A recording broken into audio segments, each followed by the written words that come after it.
peço com todo respeito à sua decisão pessoal que, se gostar das reflexões, faça sua inscrição, compartilhe.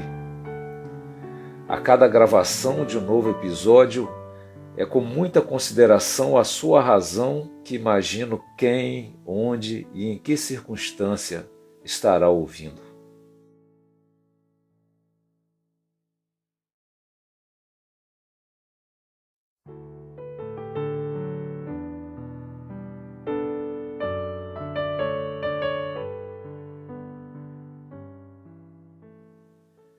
Em sua maturidade, o sábio rei Salomão, famoso por tanta sabedoria, tão sábio que pediu a Deus sabedoria em vez de outras coisas acessórias, escreveu que há tempo para tudo.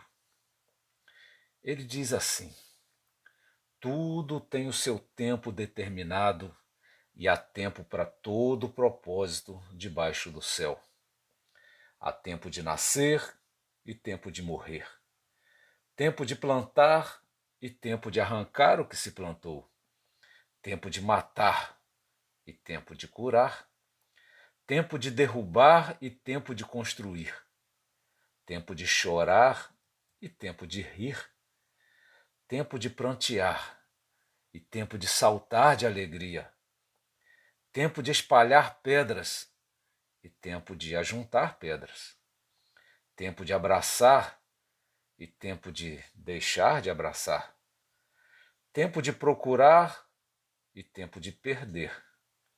Tempo de guardar e tempo de jogar fora. Tempo de rasgar e tempo de costurar. Tempo de ficar calado e tempo de falar. Tempo de amar e tempo de odiar. Tempo de guerra e tempo de paz. Salomão fala do tempo como algo dinâmico, algo inconstante, algo que ultrapassa os relógios, os calendários, ultrapassa questões da física, da religião, das ciências em geral. Ultrapassa até as questões subjetivas, psicológicas. Ele está entendendo o tempo de um modo semelhante ao que o filósofo Martin Heidegger veio a considerar quase 3 milênios depois. Para Heidegger, o tempo não apenas se refere às circunstâncias que cercam o homem, como aquilo mesmo que faz o homem ser quem é.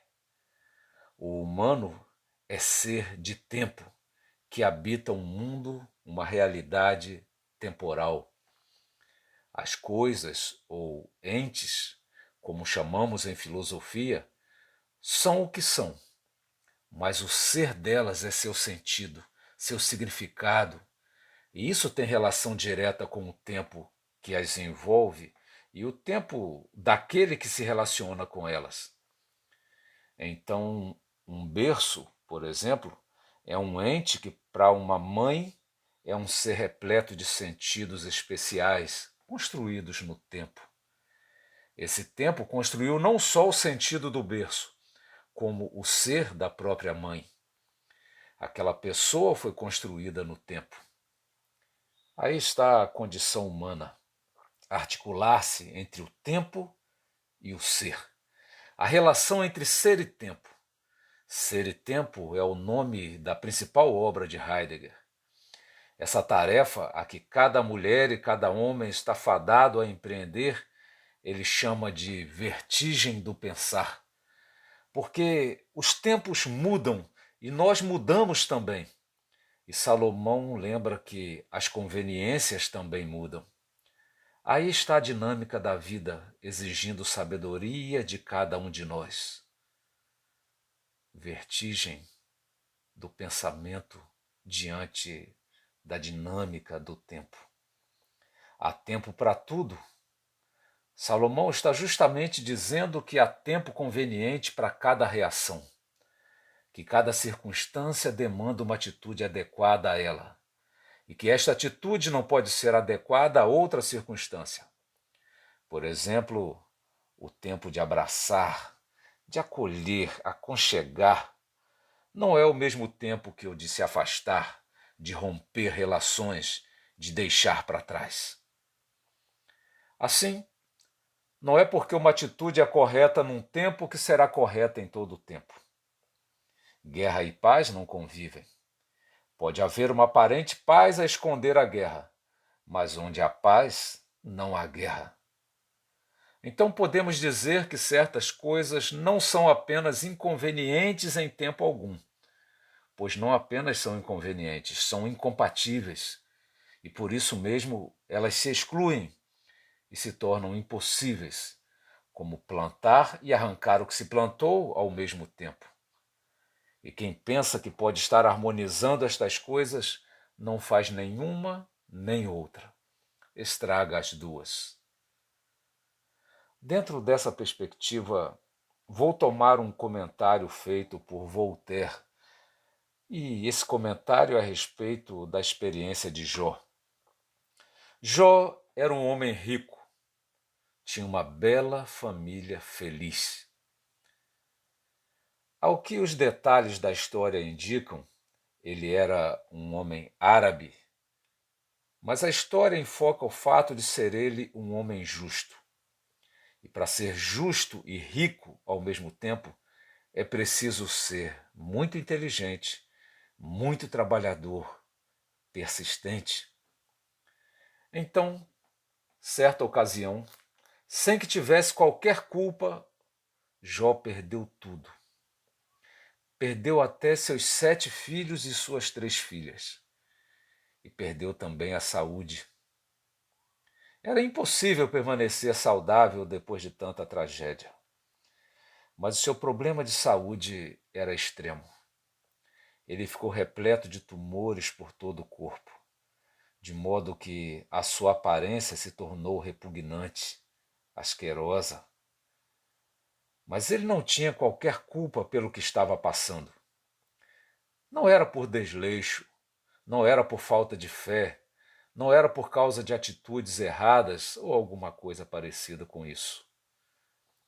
O fato é que os tempos mudaram radicalmente.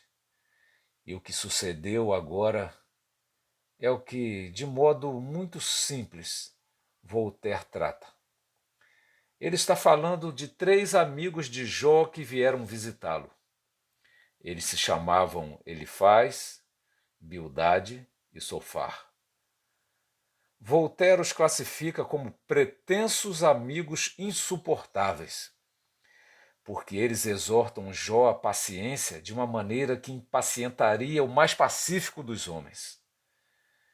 Aqueles longos discursos entediantes, fastidiosos. Nada do que dizem é consolador. Eles não oferecem em momento nenhum um dinheiro emprestado a Jó para que ele pudesse recomeçar a sua vida.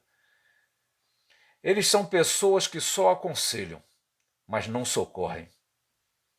Aí Voltaire diz que não vale a pena ter amigos que não oferecem sequer uma gota de caldo para o doente.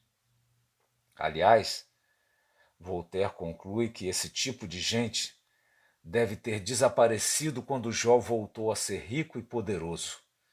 Esse tipo de gente que só aparece para ver o infortúnio alheio sem ajudar.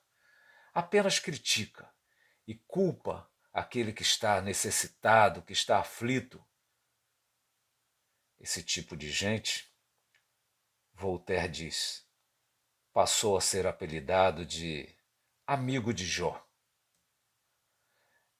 Este é um exemplo claro da inconsistência humana diante do tempo. A partir de Heidegger, podemos dizer que essas pessoas não aprenderam com o tempo.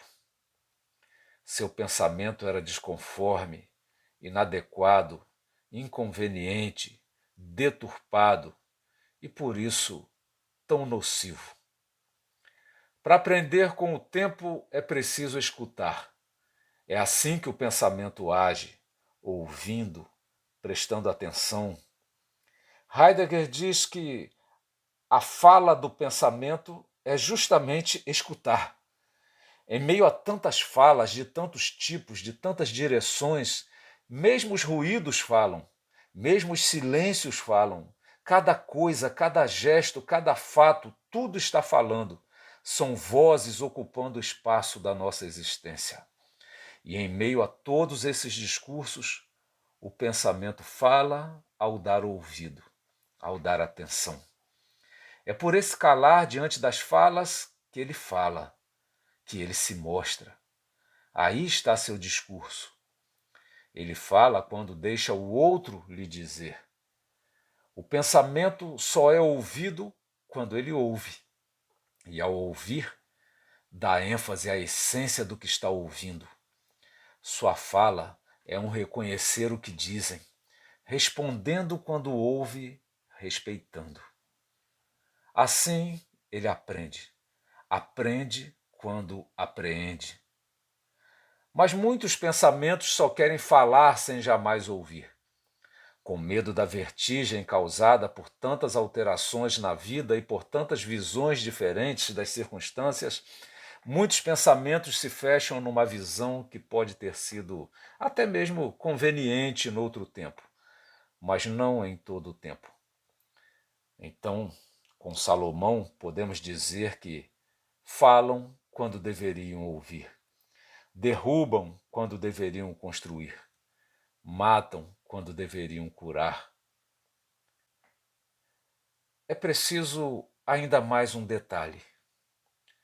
Na lista feita por Salomão, onde ele contrapõe tantos aspectos, ele não segue nenhum padrão de dizer primeiro o positivo e depois o negativo, ou o contrário, dizer primeiro o negativo e depois o positivo.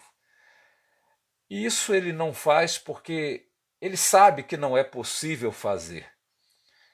Porque só o tempo dirá o que seria negativo ou o que seria positivo. E é aí que a sabedoria deveria escolher. Neste tempo de refletir sobre o tempo, cabe perguntar: qual será a atitude certa para esse tempo? Qual a palavra certa? É tempo de quê? Diante das circunstâncias que são o tempo. É tempo de plantar? Plantar o quê? De arrancar? O quê? De procurar. Mas procurar quem? De chorar? Chorar pelo quê? De sorrir pelo quê? De guerrear? Por quê? Por que causa? De fazer as pazes? Por que razão? É tempo de saltar de alegria? Por quê? O certo é que sempre é tempo de algo e sempre tempo de não algo. Então, creio que é sempre tempo de pedir que Deus nos dê sabedoria para discernir o tempo e força para realizar o que convém.